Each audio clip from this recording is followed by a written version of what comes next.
We catch the end.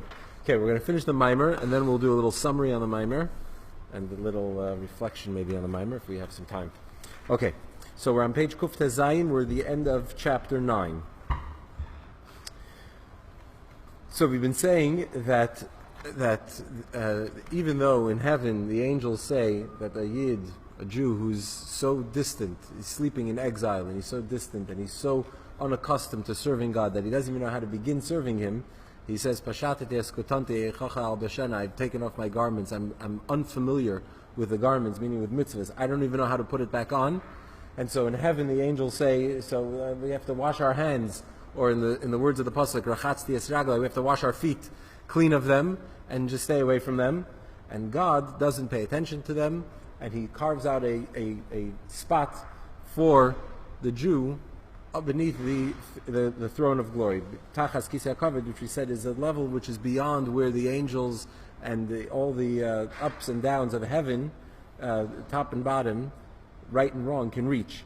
And that's because of that essential bond that we have with God that is not reasonable, that goes beyond reason.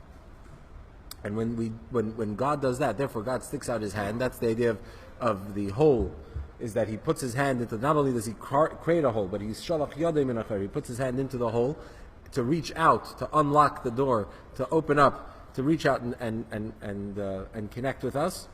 And when we see that, when the Jew sees that, so it says Me'ai hamu alai, that his innards start churning, they start to be overwhelmed with a desire to connect with God. And we explained at the end of the first paragraph in chapter 9 that me'ayim, the innards, the stomach, begins from the heart. So it starts with penetrating the heart, and then from there goes down to the lower part of the stomach, which is the digestive system. The digestive system is about separating the good from the bad, what's healthy for the person, what's necessary for the person, and what's not. Start to discern. And so what happens is, from that love for God, now suddenly we can start to enter to that stage of discernment where we can start recognizing right from wrong. And it starts it starts with the emotional reaction, and then that leads to understanding, to an actual concrete course of action. This is the idea of I am asleep, but my heart is awake. Though I am asleep in exile, as we explained, that exile is likened to sleep because you don't see, you don't hear, the wicked prosper. You can, on one hand, feel very inspired during davening, and then right afterwards go out and behave in a way that's not fitting for somebody who just had an inspiring davening, because it's a state of sleep.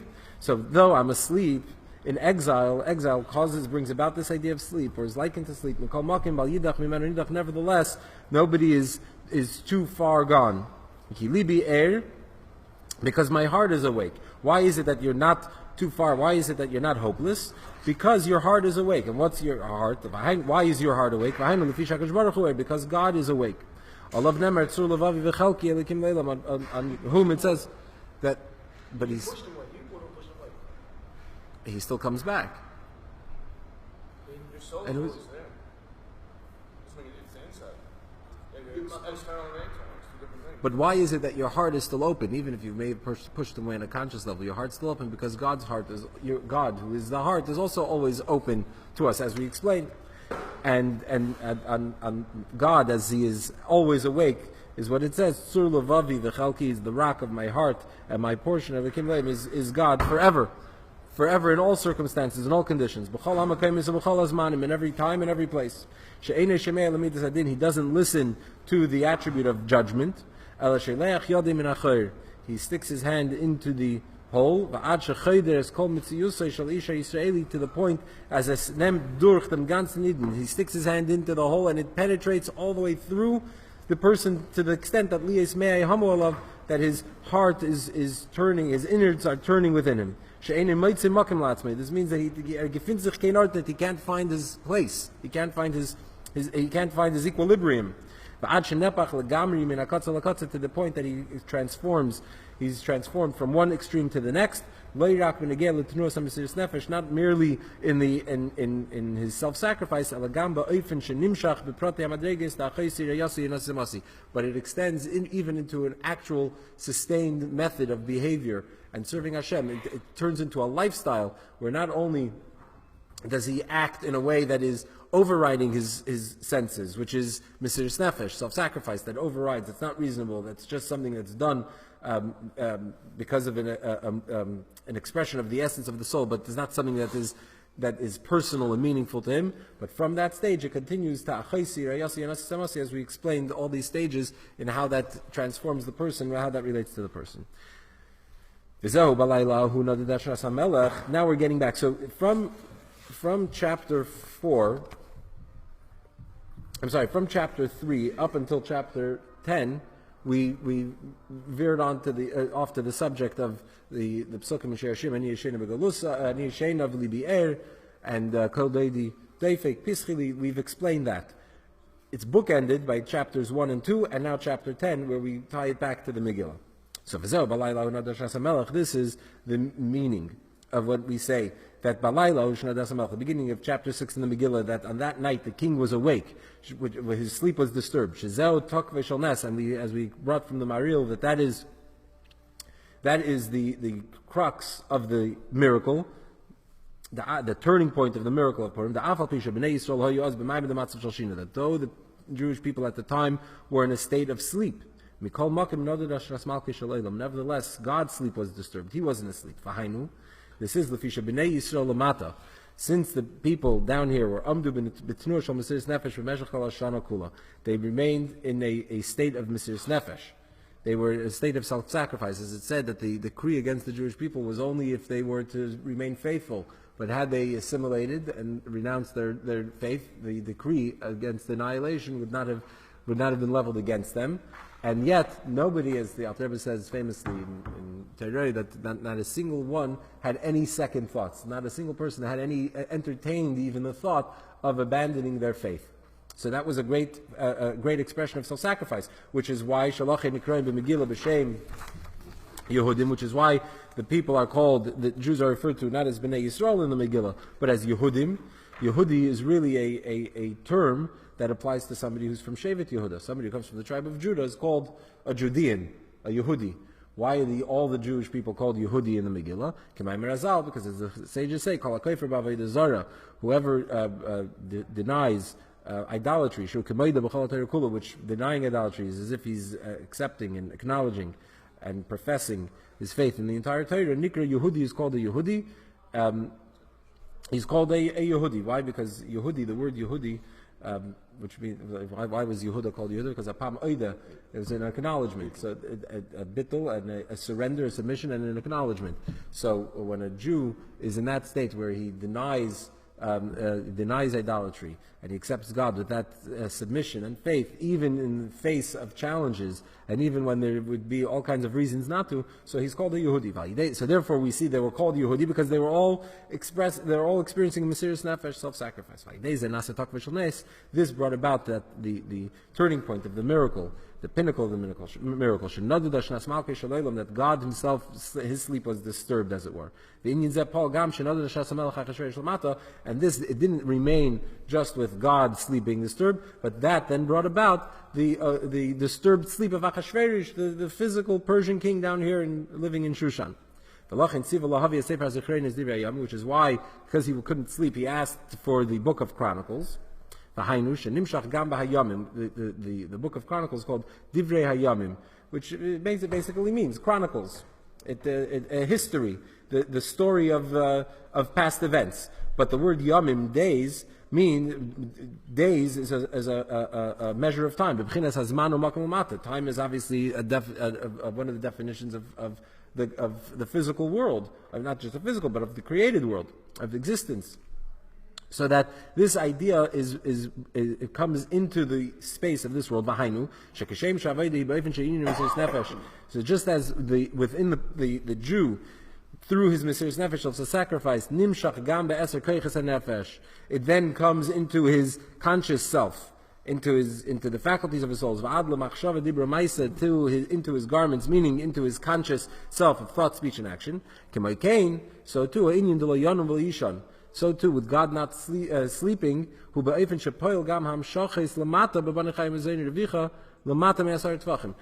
God could be awake, and it can have no bearing on us in this world.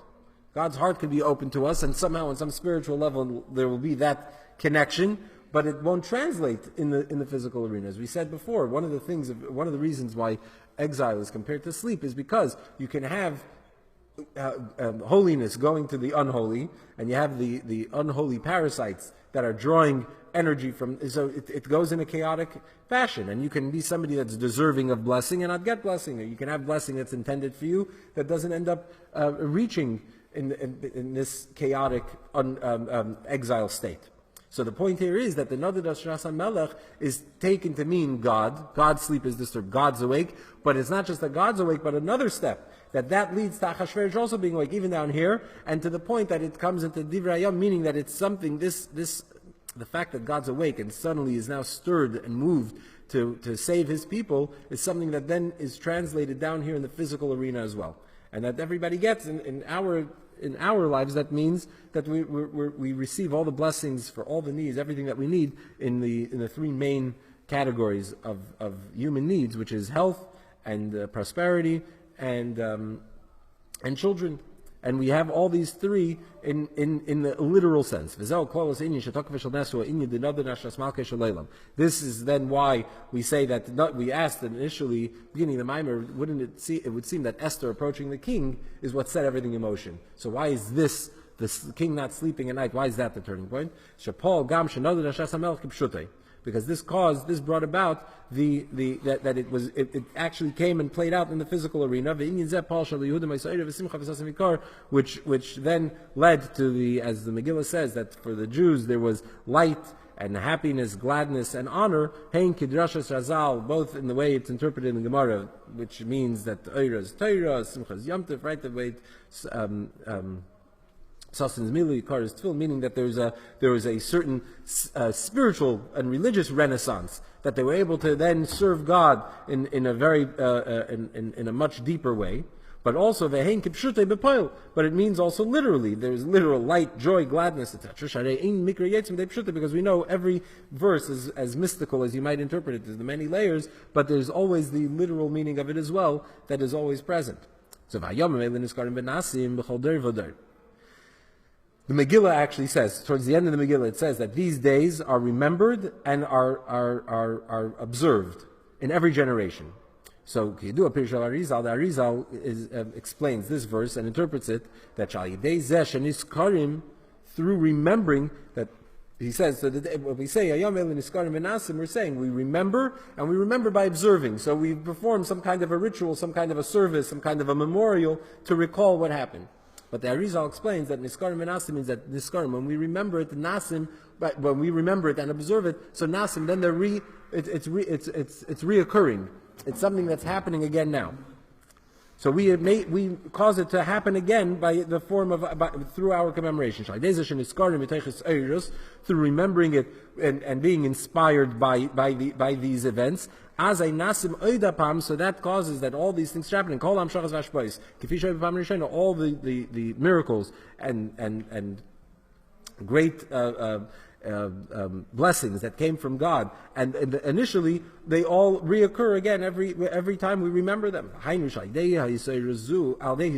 Through this inspiration, specifically in these days when the events occurred, we then can have the ability to achieve the same thing as just as in the times of the story of Purim, where it says that for the Jews there was Oira, Simcha, Sasam, Vikar, all these great qualities, both spiritually and even literally, materially. So by us observing these days and being inspired and learning from them, we bring about the same thing in our lives. Both the way they're explained on the spiritual side and also literally Sheila Yehudim,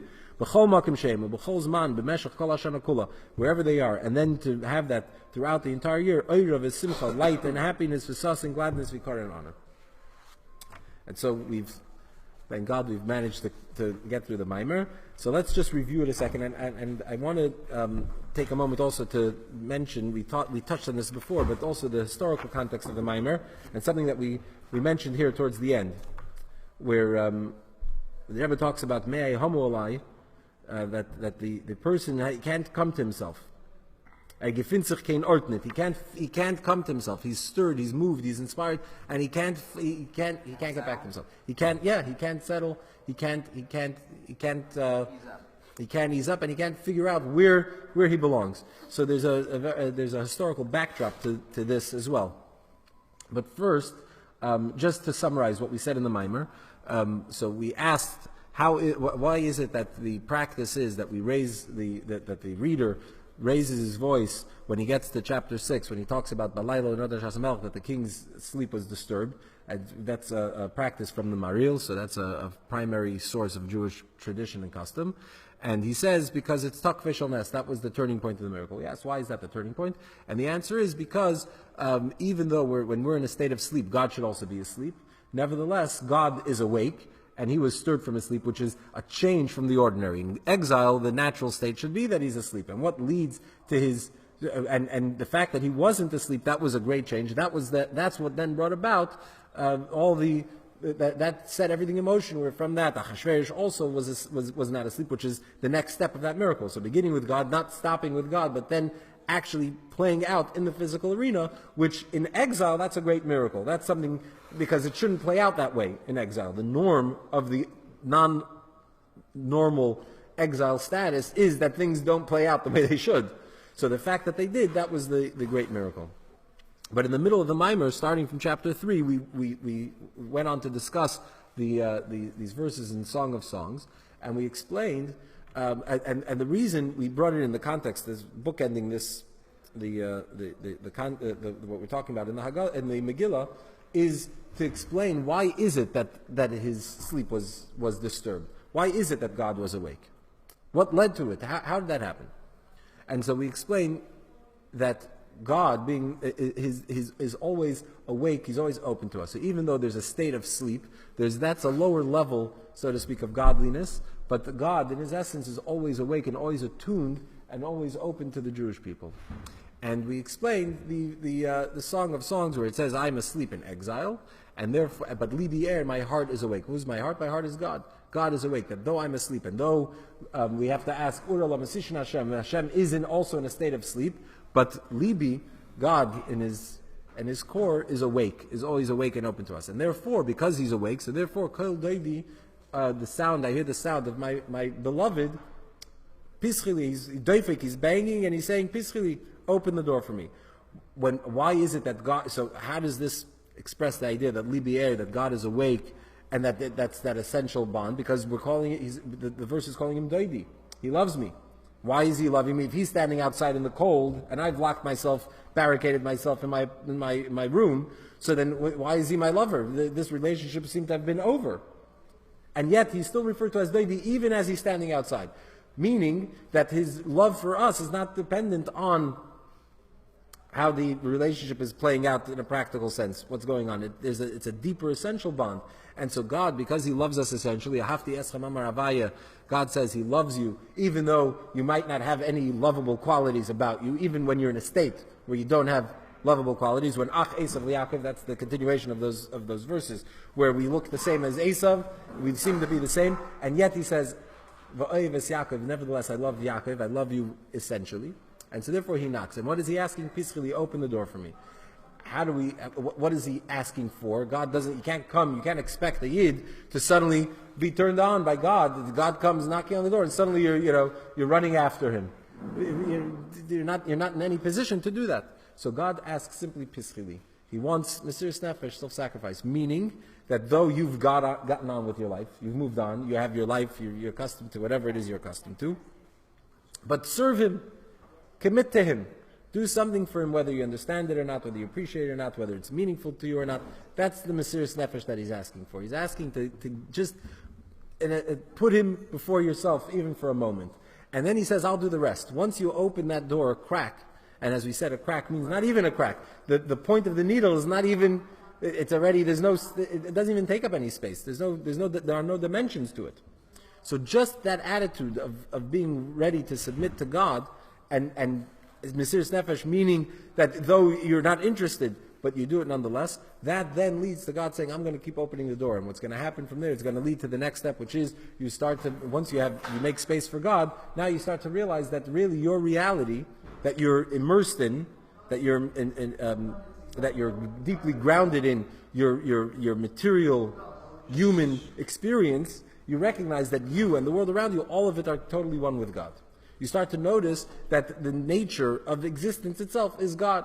And that's where we explain the idea of God, how God creates the world from His desire. Since it's a desire, it has no independent existence. And we discussed the contrast, the difference between speaking the world in creation versus willing it into creation.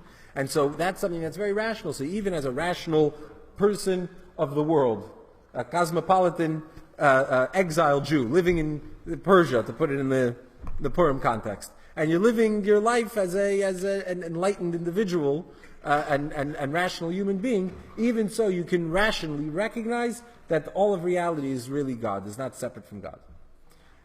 And you can educate the world with that. You can teach that to the world. But that still keeps you within, you're still firmly planted in the ground. The next step, we said, after Achaisi, that's the idea of Achaisi, my sister, then comes my bride. And that's something new. That's the attempt is to, the idea there is to draw something beyond creation. So we can recognize that God is the true nature of all of existence and not ever leave the realm of the rational. But then there's drawing a God as He transcends creation. So so you have deism that espouses the idea that God is too big for creation, and maybe He created the world, so there's a creator of it, and so we can take that the next step and say that since He's the creator of it, since it's from nothing, so it's constantly sustained by Him, it's always connected with Him. But that doesn't necessarily negate the idea that ultimately God's totally removed from creation. That is not involved. He's too big for it. He's got more important things to deal with, and by us learning Torah and getting into God's head, as it were, we have that ability to come to draw beyond what's beyond God, as He's beyond creation into creation. We can bring the infinite into the finite, which is something that's totally beyond the natural. Even so, we said, still Achaisi and Riyasi are still within within our comfort zone. From there, they're still about us. So there's the way it is, the way God, I see my existence as being from God. Then there's the ways I see God almost negating my existence. I can draw from the infinite into the finite. But then comes Yonasi. Yonasi is when your pleasure is God. God becomes your pleasure. Where you become exclusively interested only in God. Where the only pleasure you have is not seeking your own interests, but your pleasure is God's pleasure. And beyond that, we get to the final level, Tamasi, which is where we complete God. And this idea that we complete God is it's a radical sort of statement. Tamasi, that we complete God. But it's because we complete God that we get to the next step of the narrative in Song of Songs, where what happens is this is what we want. God wants Mesiras Nefesh. He wants us to commit to Him, to go a little bit out of ourselves, then to start bringing it into our lives, and then from there to recognize, to get to the point where our whole pleasure is God, and then where we complete Him, where we make Him a home in this world. What does it mean to complete God? To give Him what He's missing. What is He missing? A home in this world. That's how we complete that puzzle.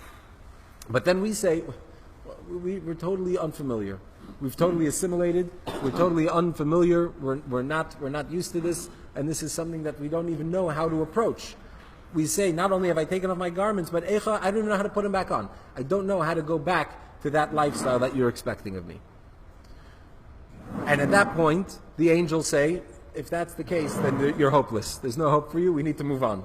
But God sticks His hand into the whole Shalach Deidi Yadi and Achar. Again, He's still called Deidi. He loves us unconditionally, so He doesn't give up. And because, as we said, Tamasi, we ultimately complete God. So if He gives up on us, then He's incomplete. And so God, notwithstanding the protests of heaven, God reaches out to us. And when He reaches out, that then gets us all worked up. And the Rebbe says, we don't even know why we're worked up. We're just worked up. We're not comfortable. And we're not comfortable, that's because God is reaching out to us and calling out to us and expressing such profound love for us that we can't come to terms with ourselves. And ultimately, we then come back and reach this. Now, that's basically a summary of the mimer.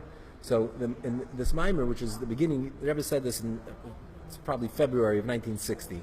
And we all know the 60s are a time, you have the hippies, you had the great revolution of American youth against all the established a position of America and American society and culture, and they rebelled against it tremendously. And the 60s saw this huge rebellion, and also saw a great return, people being inspired and moved. So you saw people stirred and not knowing where to go and where to turn, and people turned to all kinds of alternative forms of enlightenment and looking for meaning because they were stirred.